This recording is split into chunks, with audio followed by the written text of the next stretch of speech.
el marxismo, la izquierda se empieza a meter en la idea nacionalista y termina rompiéndola desde adentro. ¿Por qué ahora se asocia el peronismo con este kirchnerismo que estamos hablando escuchando hoy día? Bueno, mirá, esto tiene un orden cronológico, ¿no? Perón en el exilio necesitaba de todos los argentinos, diríamos, para poder lograr su regreso, ¿no? En ese momento, estando proscripto, prohibido, tanto por los gobiernos constitucionales como vos fijate, ¿no? Qué constitucionales que eran que no dejaban que vuelva Perón porque sabían que perdían, ¿no?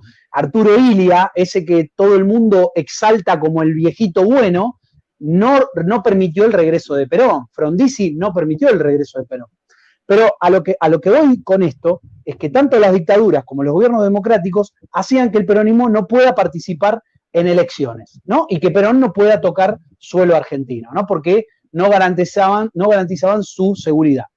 Entonces, Perón en ese momento empieza a construir, tanto con el movimiento obrero como con la juventud. Él decía que la juventud era muy importante, vos lo acabás de decir en un momento. Más, el nacionalismo está ávido de juventud. Sin juventud es imposible que esto se logre.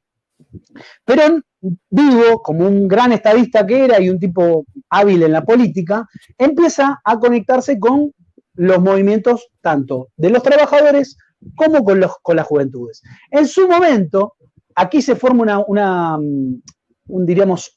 juventud revolucionaria, una juventud revolucionaria peronista, ¿no? de bases peronistas, que se llamaba Tacuara, ¿no? Con algunos elementos del nacionalismo católico y algunos elementos del nacionaljusticialismo. Entonces forman esa especie de juventud y empiezan a tener así como unos atentados revolucionarios en contra de las dictaduras de Onganía y Lanusse. ¿Qué pasa? En ese movimiento había muchachos que venían de familias acomodadas, que pertenecían a la Acción Católica, incluso, que devienen el movimiento de Tacuara, se rompe, porque algunos de ellos empiezan a obnubilarse con lo que había sido la Revolución Cubana y lo que había hecho el Che Guevara, ¿no? Y se empiezan a confundir los tipos, se van desde un nacionalismo católico a un marxismo, ¿no? Ellos llamaban la patria socialista. Entonces ahí nace Montoneros. Pero para ese momento, Perón, desde afuera, sabiendo que necesitaba de todos, lo recibía.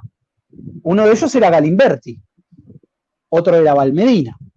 Entonces, esos tipos,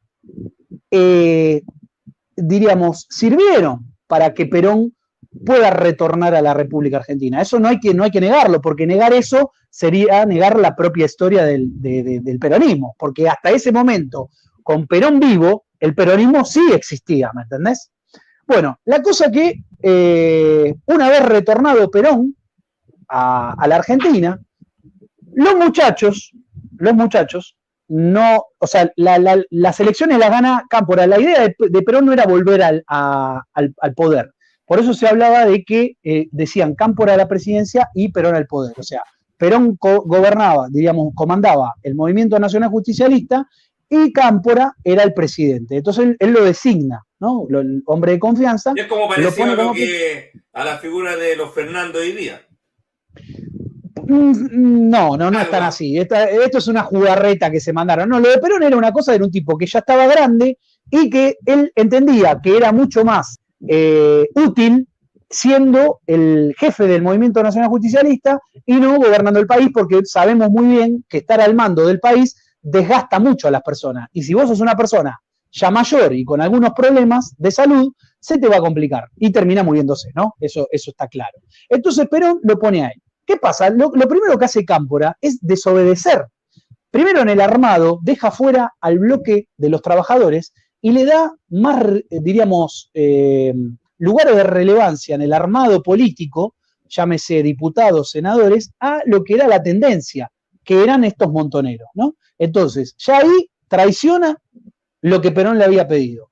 Y segundo, una vez ganadas las elecciones, que creo que gana con el 49,5% de los votos, lo que hace es liberar a todos los subversivos que estaban presos por la dictadura de Onganía o Lanusse, no me acuerdo bien cronológicamente quién había encarcelado. Entonces el tipo agarra, hace una amnistía, los libera a todos, pero no le había pedido eso, porque él sabía que los que estaban en cana tenían que seguir en cana, porque afuera lo iban a volver loco. Y así fue como Perón le pide a Cámpora la renuncia, él mismo renuncia, queda Alastiri como interino y llama a elecciones, y ahí es donde Perón, junto con su mujer de ese momento, María Estela Martínez de Perón, conocida por Isabel Perón, Isabelita, ¿no?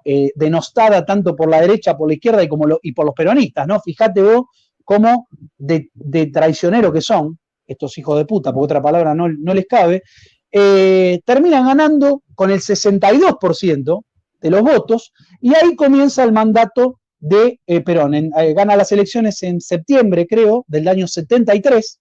En mayo del 73 había asumido Cámpora y en julio se le pide la renuncia.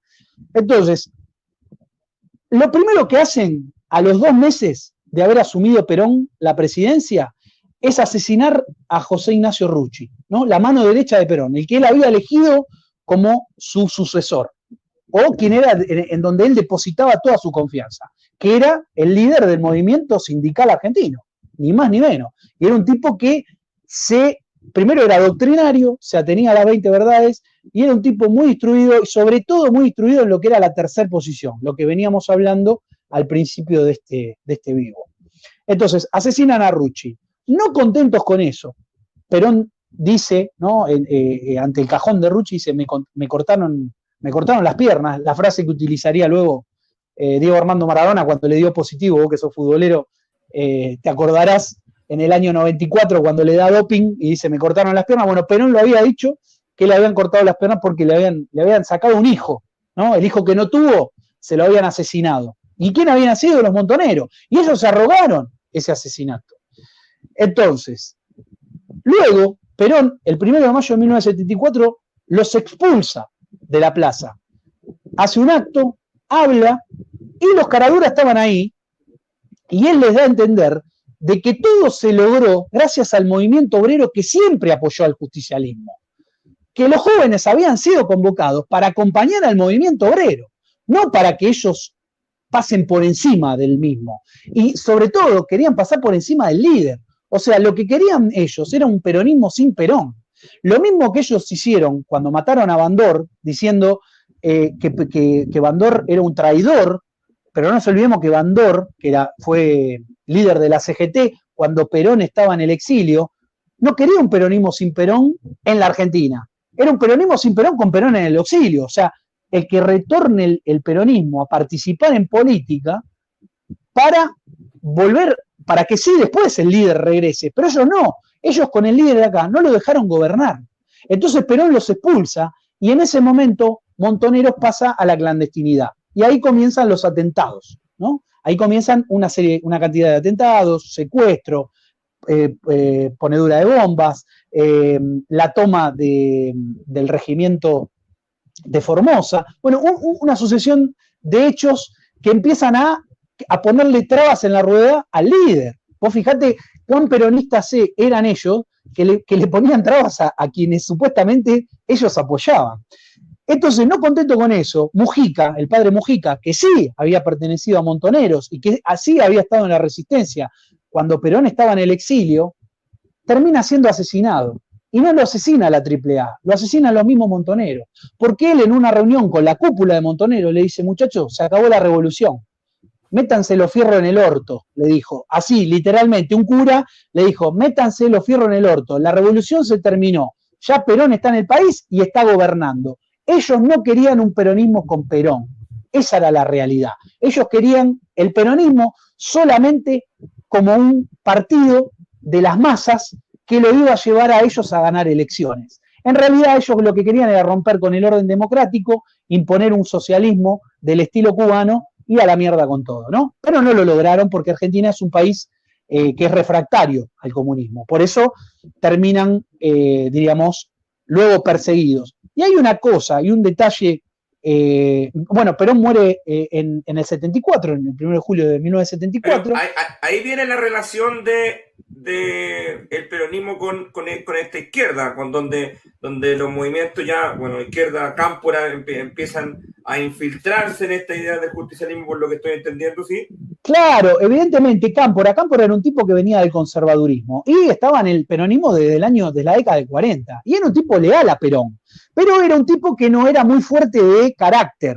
Incluso Hugo del Carril, cuando en el golpe del 55 le tocó, Hugo del Carril es el que canta la marcha peronista, para aquellos que no saben, en el 55 le tocó compartir celda con Cámpora y decía que Cámpora era un trolo, ¿no? Un gay, porque se la pasaba llorando todo el día, era insoportable. Entonces, quizás Cámpora, no teniendo esa fuerza, diríamos, o cojones, huevos, como le decimos acá, para poder llevar adelante no solo el gobierno, sino a la espera de que regrese Perón, se dejó convencer por estos pibes que eran bastante picantes porque le gustaba el tema de las armas. Ellos ya lo venían haciendo desde Tacuara. Entonces, quizás el hombre no tuvo la valentía de enfrentarlos y accedió a todo lo que le pidieron. Pero Perón se lo dejó muy claro: vos me traicionaste.